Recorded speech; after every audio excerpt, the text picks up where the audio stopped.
An empire with a net worth of approximately 10,000 crores, produced over 80 movies and more to come.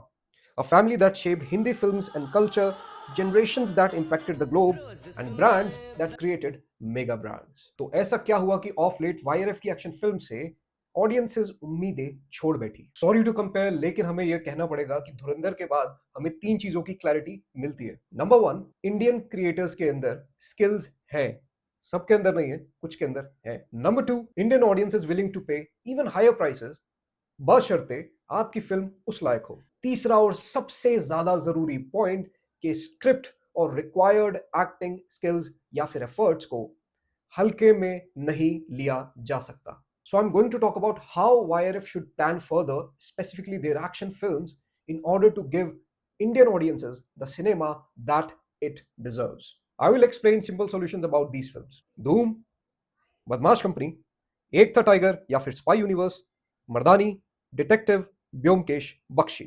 So my name is Poras Brashwala. I'm a published author, skilled screenwriter, and one of the best script supervisors of the country. Ladies and gentlemen, this is That Scripter.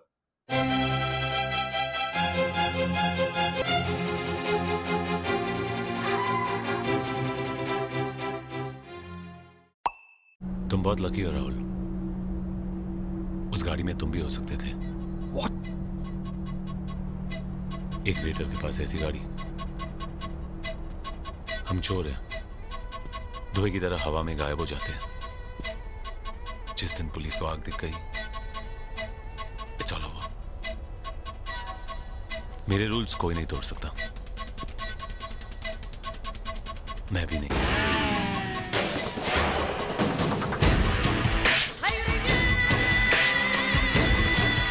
एक trend setter film.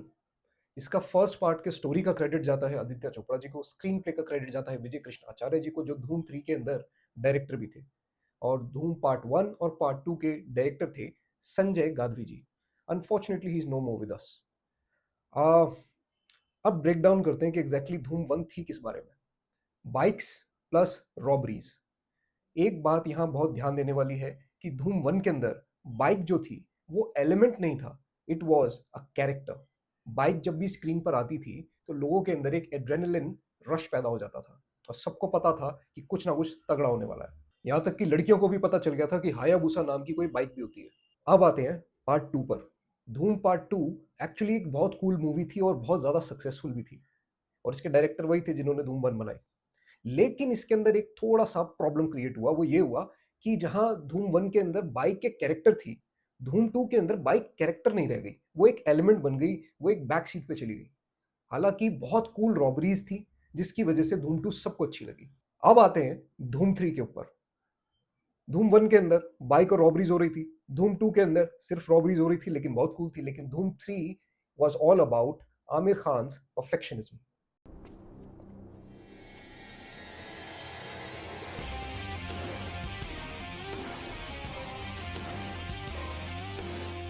और धूम 3 तक आते आते franchise अपनी identity lose कर गई। Number 1, drop superstar actors and pick superstar writers. यानी कि एक राइटर्स रूम बनाओ जिसमें राइटर्स को ड्यू क्रेडिट और ड्यू पेमेंट बिल्कुल वक्त पर मिले, और उसके साथ उन्हें कहो कि बिल्कुल जीरो लेवल से वापस खड़ा करें बाइक एज अ कैरेक्टर के साथ धूम 4 की स्क्रिप्ट। सॉल्यूशन नंबर 2, जिसका काम उसी को साझे। यानी कि एक्टर टेंट्रम्स लेना बिल्कुल बंद कर दो, क्योंकि I am taking the liberty to say actors को स्क्रिप्ट के बारे में कुछ अता पता नहीं होता। वो ले देकर अपना कैरेक्टर देखते हैं, उनका कैरेक्टर अच्छा हुआ वो फिल्म करेंगे, उनका कैरेक्टर अच्छा नहीं लिखा हुआ तो मोस्ट सर्टेनली वो नहीं करेंगे। Last but certainly not the least, wolf climbing up the hill versus wolf already at the top. यानी कि सिंपल सी बात है कि उन डायरेक्टर्स को मौका दो हु आर एक्चुअली अंडररेटेड।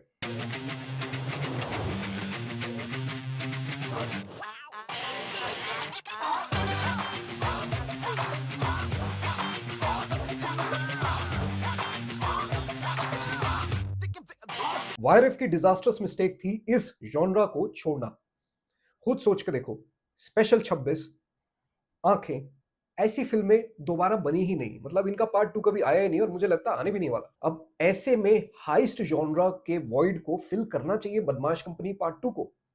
अब आप कहोगे कि यार ये एक्चुअली एक कौन फिल्म थी? That's correct, but heist film में कन्वर्ट किया जा सकता है, दैट्स प्रीटी ईज़ी। पूरा बॉलीवुड इस जॉनरा को इग्नोर करके बैठा है, तो उसके अंदर काम करो ना यार। सोच के देखो इस जॉनरा के अंदर कितना ज़्यादा स्कोप है। देखो हर फ़िल्म का एक लिमिट होती है कि उसके अंदर क्या डाला जा सकता है। एक रोमांटिक फ़िल्म के अंदर बहुत ज़्यादा कॉमेडी और एक्शन डाल नहीं सकते। धूम जैसी फ़िल्म के अंदर भी एक बार चेज़ बंद होगी, उसके अंदर भी रोमांटिक एंगल्स और कॉमेडी के एंगल्स बहुत ज़्यादा नहीं डाल सकते।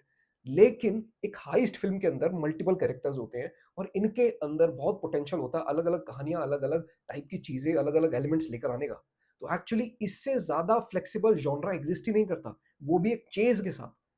इसका मतलब ये है कि ये एक थिएटर फ़िल्म के लिए परफेक्ट स्क्रिप्ट है, परफेक्ट जॉनरा है। और Shahid Kapoor, Vir Das, Anushka Sharma if she comes, इन सब की वैल्यू बढ़ी ही है, घटी नहीं है। So it is very important कि ये लोग इस जॉनरा पे ध्यान दें, इस फ़िल्म की फ्रैंचाइज़ पे ध्यान दें। ये फ़िल्म लिखी थी परमीत सिंह सेठी जी ने। He still exist. तो या तो उनको एडवांस दो और अगर उनको नहीं देना तो मुझे एडवांस दो। बेटा तुमसे ना हो पाएगा। पर पॉइंट ये है कि बदमाश कंपनी 2 लेकर आओ। आई नो कि ये एक बहुत ज्यादा बड़ी ब्लॉकबस्टर नहीं थी, बट अगर अच्छे से बनाया गया तो इट हैज पोटेंशियल। आज के जमाने में जो रिव्यूअर्स हैं और इंटरनेट है, अगर उनको इंडिजिनस अच्छी स्क्रिप्ट देखने को मिली तो वो इसको सपोर्ट करेंगे, रिगार्डलेस उसका प्रोडक्शन हाउस क्या है और उसके एक्टर्स कौन है। हर सिग्नल से जो कट मेरे पास आता है ना, उस भीख का एक हिस्सा तुम ठुल्लों पर भी जाता है। तुझे नहीं मिला कभी? हर वर्दी की कीमत होती है, कोई 5,000 में बेचता है, किसी के 0 बढ़ जाते हैं। बस हो गया तेरा। मर्दानी एक ऐसी फिल्म फ्रेंचाइज है जिसको देखकर मैं बहुत खुश हुआ था। स्पेसिफिकली जो पार्ट 2 आया था उसे देख के तो मजा ही आ गया था। लेकिन इन्होंने बहुत बड़ी मिस्टेक कर दी। जब मर्दानी 3 का ट्रेलर आया था तो उसी वक्त मैंने ये पोस्ट किया था एक्स के ऊपर, और मैंने अभी तक ये फिल्म ओटीटी पर भी नहीं देखी। उसका छोटा सा रीजन ये है कि मुझे अनप्रेडिक्टेबिलिटी पसंद है, और जब मैंने इसका ट्रेलर देखा तो मुझे यही लगा कि वही एक psychopath sort of a killer, और मर्दानी अकेले उससे लड़ेगी और सबको हरा देगी। तो बेसिकली मेरे लिए अनप्रेडिक्टेबिलिटी खत्म हो गई थी। अब इसमें क्या होना चाहिए था वो मैं बताता हूँ।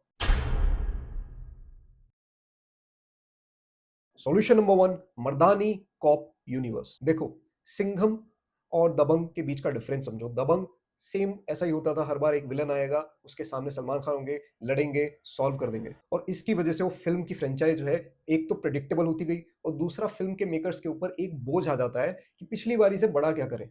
जैसे जॉन अब्राहम का याद है, फोर्स में बाइक उठाई थी, फोर्स 2 में गाड़ी उठाई, अभी इससे बड़ा क्या करें। तो ऐसा एक बोझ आ जाता है, उसकी वजह से सलमान खान का कैरेक्टर ओवर द टॉप से टॉप टॉप टॉप टॉप इतना ज्यादा टॉप हो गया कि वो रिलेटेबिलिटी खत्म कर गया और दबंग फ्रेंचाइजी खत्म हो गई। सेम प्रॉब्लम होती है किसी भी फ्रेंचाइज के साथ अगर उसको एक यूनिवर्स के अंदर चेंज ना किया जाए। इसलिए सिंघम को एक अकेले सिंघम से सिंघम यूनिवर्स बनाना एक्चुअली मजबूरी भी थी। तो ऐसे ही लेकिन अच्छे तरीके से मर्दानी को भी मर्दानी अकेले से पूरा यूनिवर्स बना देना चाहिए था। नए कॉप्स आते, नई स्टोरीज लाते, और मर्दानी का लेवल सिंघम लेवल पर उठ जाता। सिम्बा फिल्म का सबसे बड़ा हाईलाइट था अजय देवगन जी की एंट्री, और ऐसा ही कुछ होने वाला था रानी मुखर्जी जी के साथ। Solution number 2, spy universe intermingling. मेरा ये कहना है कि अगर रानी मुखर्जी के मर्दानी कैरेक्टर को वायरस स्पाई यूनिवर्स के साथ इंटरमिंगल कराया जाता फॉर डोमेस्टिक पर्पसेस, कि डोमेस्टिक केसेस में वो हेल्प कर रही है या थोड़ा सा ट्रेन कर रही है, कुछ भी इस तरीके से, तो एक रियलिज्म ऐड होता, एक आईपी स्ट्रांग होती, और दोनों तरफ सपोर्ट सिस्टम पैदा होता। ये कहानी है टाइगर की।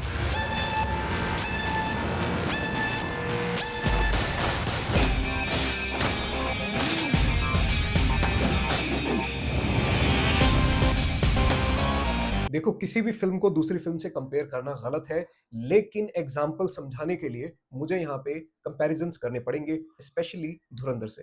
पहले हम ये देखते हैं कि एग्जैक्टली इन दोनों के बीच में डिफरेंसेस क्या है। वाईआरएफ के जो स्पाइज हैं और धुरंधर है, इसका डिफरेंस देखते हैं। वाईआरएफ के जितने भी स्पाइज हैं वो actually over the top action के लिए बने हैं, वहीं धुरंधर को रियलिज्म के साथ जोड़ा गया। तो इसलिए इनका कंपैरिजन कहीं ना कहीं गलत तो है, लेकिन ऑडियंस के हिसाब से हमें इसको कंपेयर करना पड़ेगा। Now let's compare. Hamza Pakistan जिस दिन जाता है उसी दिन उसका ऑलमोस्ट रेप होने वाला होता है।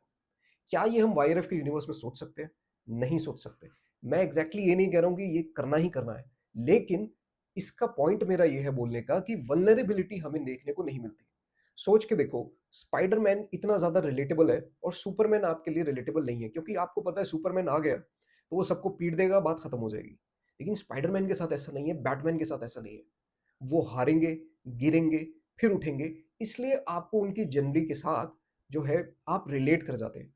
जैसे मुझे आज भी याद है, एवेंजर्स एंड गेम जब मैं देख रहा था, तो कैप्टन अमेरिका ने जब म्योलनीर उठाया था तो मुझे इमोशनल फील हो गया था, जबकि मेरा अमेरिका से कोई लेना देना नहीं है। उसका रीजन ये है कि मैं उस लड़के से रिलेट कर गया था जो एक गली में दो तीन लड़कों से पिट रहा था और उसके बाद भी खड़ा होकर बोलता है I can do this all day. यही वल्नरेबिलिटी हमें कैरेक्टर से रिलेट कराती है और हमें अच्छा लगता है फिर, और हम होप करते हैं कि ये जीते। इसीलिए जो ऑडियंस टाइगर की जर्नी से रिलेट नहीं कर पा रही, पठान की जर्नी से रिलेट नहीं कर पा रही, वो हमजा की जर्नी से रिलेट कर गई। Solution number 1, make your characters like Batman, not Superman. YRF के स्पाइस सुपरमैन लेवल पे जा चुके हैं, इसकी वजह से हमारा इंटरेस्ट कहीं ना कहीं उतना ज्यादा रहा नहीं है। Number 2, make your characters, events, world rooted in reality. मुझे वो सीन याद आ रहा है वॉर 2 के अंदर, जब ऋतिक रोशन जो है जापानीज स्वॉर्ड्समैन से लड़ रहे हैं किसी जापानीज बंदे को हराने के लिए। आई एक्सेप्ट कि एक हीरो को ही एंड में जीतना पड़ेगा, आई एक्सेप्ट कि वो ओवर द टॉप एक्शन दिखा रहे हैं, लेकिन सोच के देखो यार, वो सारे लोग भी तो सालों से ट्रेन कर रहे होंगे ना उस जापानीज तलवार से। मतलब वो बंदे अपने कल्चर की लड़ाई, जिसको वो सालों से, जिसका वो पैसा ले रहे होंगे, उन्हें वही करना नहीं आता। एक बंदा आता है अकेले तलवार से सबको पीट पाट के चला जाता है, और किसी के पास गन भी नहीं है। इसके बाद when I saw the scene of Hrithik Roshan jumping to the other side of the bridge, that was hilarious. और जूनियर एनटीआर की एंट्री के तो क्या ही कहने।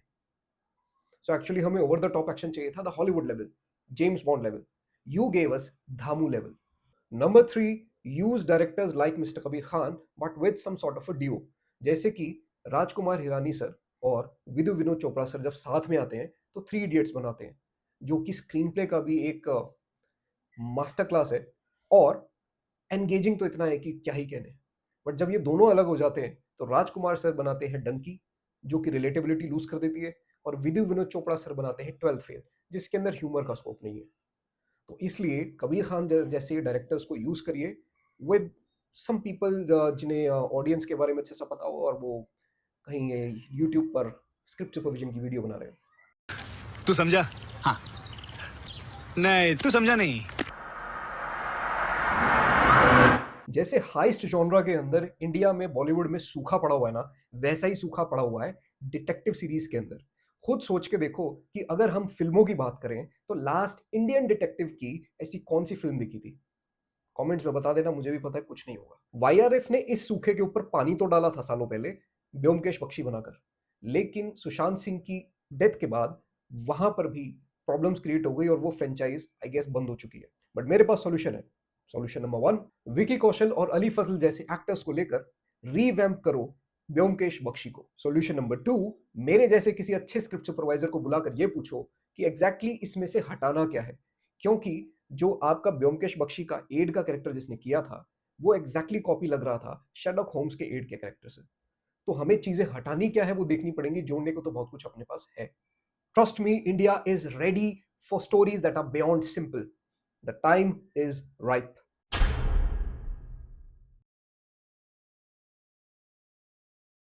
इन कंक्लूजन, वाईआरएफ के पास आईपी है, टैलेंट है, रिसोर्सेज हैं, और ऑफ कोर्स ऑडियंस का अभी भी भरोसा है। So this was that scripter explaining how YRF can really make a great comeback in the action genre, and this is the only channel where I provide solutions and not just discuss problems.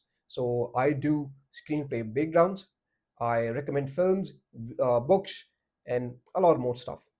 So if you like such videos, do hit a subscribe button, like, share, you know the deal. Off with the Z.